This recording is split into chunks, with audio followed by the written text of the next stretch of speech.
Assalamualaikum warahmatullahi wabarakatuh.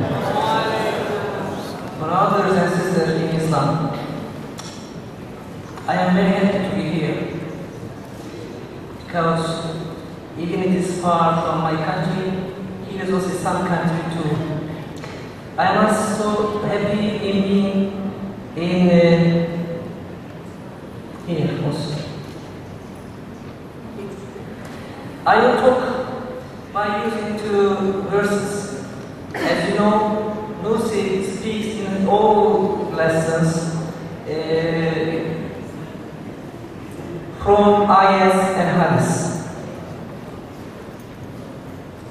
Perhaps you remember before the first section, Dr. Ali Panda read a verse. Bismillahirrahmanirrahim. Inna khalaqnakum min zakarin wa unsa. Ya ayyuhan nas, inna khalaqnakum min zakarin wa unsa wa ja'alnakum shu'uban wa qabaila lita'arafu. Do you know what does it mean? It is certain, explained by some commentaries, to know each other.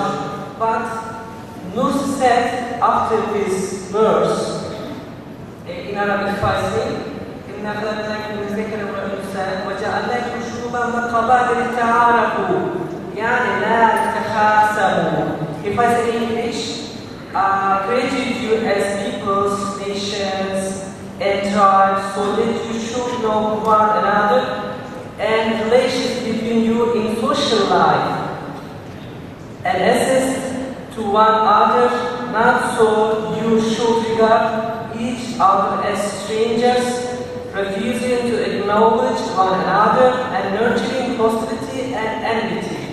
That's the reason of our being different. It is for to know each other, not to be enmity and not nurture to hostility. Brotherhood says, and give an example from army. An army divided into divisions, the divisions into regiments, the regiment into battalions, companies, and then into squads, so that every soldier may know his main different connections and their related duties. Like this, Nursi sees the Muslim community, Islamic society, as a huge army, How are we divided into divisions? Also, Islamic society divided into tribes and groups. But it has 1,001 aspects of unity. These groups, it has 1,001 aspects of unity. For example, its groups created is one and the same. The provider is one and the same. The prophet is one and the same. The Qibla is one and the same. Or our book or their book is one and the same. The country is one and the same. All the same, 1,000 things are one and the same. Then why we are in conflicts? We must be together. Also, Brotherhood speaks about Brotherhood in his treatise called Brotherhood and uses the verse إِنَّمَا الْمُؤْمِنُونَ إِخْوَةٌ فَأَصْلِحُوا بَيْنَ أَخَوَيْكُمْ. Also, in English version, whether the believers are written, so reconcile then your brothers. Repair ever with what is better than it, than the one between whom and yourself enmity prevails will become like your friend and intimate.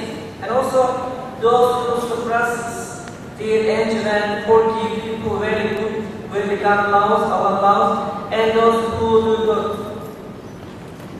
What are these verses saying to us? These verses summon believers to us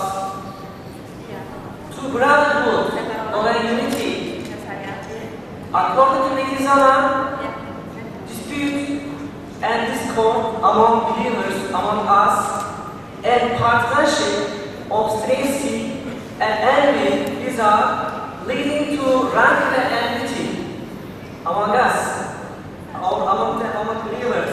These are repugnant are vile, are harmful and sinful by the testimony of wisdom and supreme humanity, that is Islam, for personal, social, and spiritual life, according to him.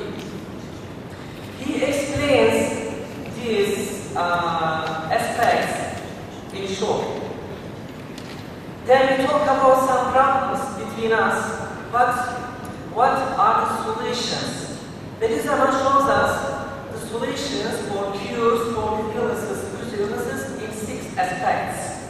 First, they are sinful in truth, in view of truth. How?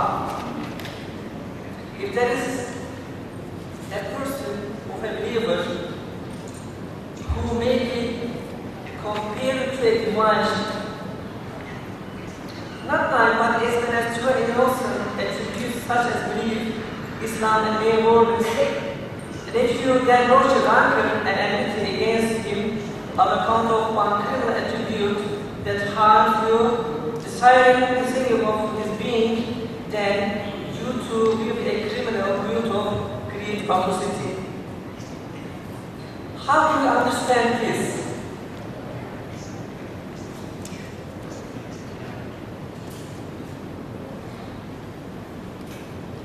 There's the man.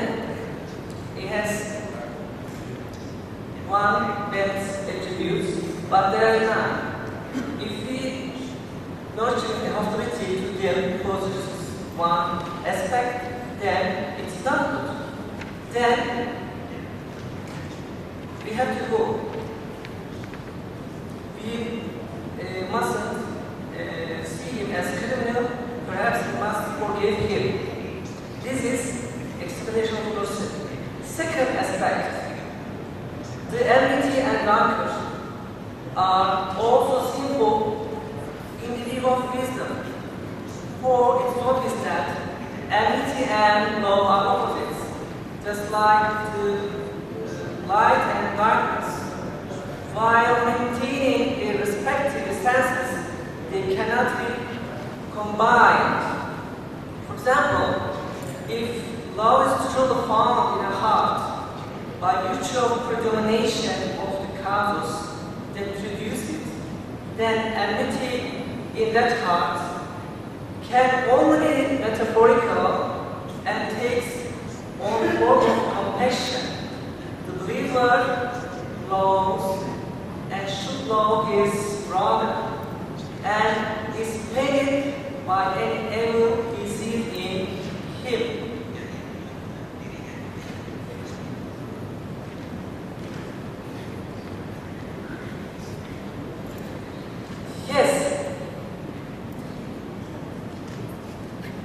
He attempts to reform him not with harshness but gently. It is for this reason that the hadith of Prophet says, no believer should be angry with another and cease speaking to him for more than 3 days. If the causes that produce enmity predominate and true enmity takes up its seat in our heart, then the law in the heart will become metaphorical and take on the form of artifice and flattery. Beethoven says for us, the unity of belief necessitates also the unity of hearts, and the oneness of creed demands the oneness of our society. There are ties of unity, bonds of union, and relations of fraternity as numerous as the divine names that are shown and demonstrated to you by the light and consciousness of belief. I said before, we are here if we add what are unit ties between us, what else please we can say, we can talk about it. For example, it's a little repeat. Your creature, not our creature, owner, object of worship, provider is one and the same, and what for you? Thousands of the things are and same for you. Your prophet, your religion, our religion, you can say. Our Qibla are and the same. Hundreds of things are one and same for us, for you. Then, your village or our village is one. Our state or your state is one. Your country is one. Tens of things are one and the same for you. All of these things have in common oneness and unity, union and concord, brotherhood. And indeed, the cosmos and the planets are similarly interlinked by unseen chains. If, despite all this, you would prefer things wordless and transmitted as a spider's web, that give rise to dispute and discord, to rank and enmity, and engage in enmity towards the believer, then you will understand, unless your heart is dead and your intelligence distinguishes, how great is your disrespect for that bond of unity, your slight to that relation of law, your transgression against that type of brotherhood. Yes, as someone says like this, the third aspect, in accordance with the meaning of the verse, وَلَا تَزِرُ وَازِرَةٌ وِزْرَ أُخْرَى. In English, no bearer of burdens can bear the burdens of another.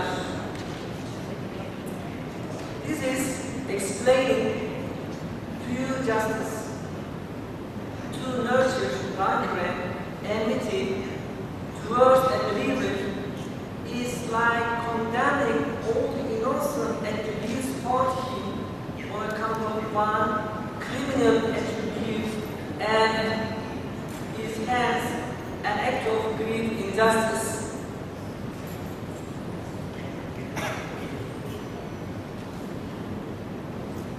How do I understand this?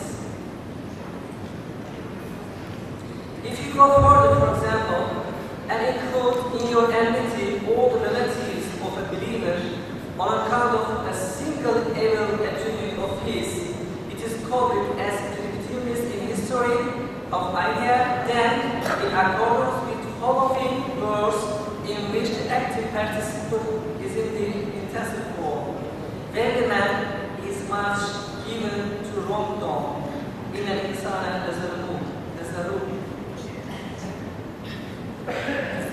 The fourth aspect of the Islam, he accepts it and it as seen from point of personal life and gives four principles which are the base of this fourth aspect.